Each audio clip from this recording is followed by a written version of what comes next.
mon intention n'est nullement d'occuper une fonction déterminée, mais de me remettre dans le débat politique, mais de me remettre dans l'engagement politique, mais de me remettre dans la construction politique.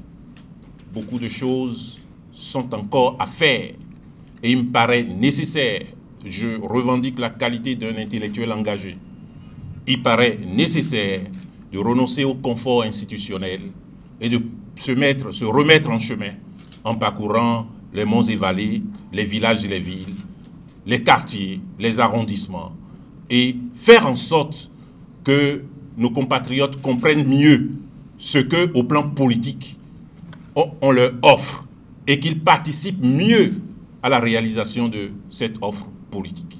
C'est ce qui me détermine fondamentalement lorsque, surtout, vous considérez que, à titre personnel, ce dont vous pouvez être utile dans le cadre d'une institution est déjà suffisamment accompli et qu'il est encore nécessaire de contribuer ailleurs au renforcement de l'État de droit, eh bien, il faut en tirer les conséquences.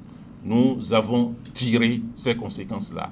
Ce n'est pas parce que la Cour constitutionnelle devient une sorte d'enclos à rejeter, mais justement parce qu'il est plus important de se mettre en position, de se mettre à la disposition, de se mettre avec beaucoup d'humilité au service de chacun de nos compatriotes et surtout au service du parti pour contribuer davantage à la construction de ce qui est important pour nous tous.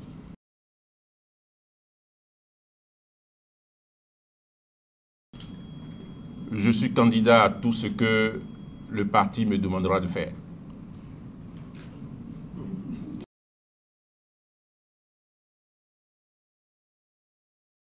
Sur l'obligation de réserve,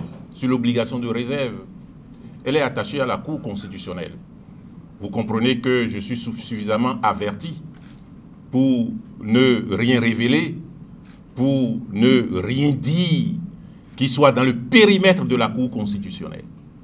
Mais au-delà de tout, je suis un citoyen, on va dire, engagé, et un citoyen fortement impliqué. Et de ce point de vue, je considère qu'il est autrement plus important d'assumer pleinement cette qualité de citoyen.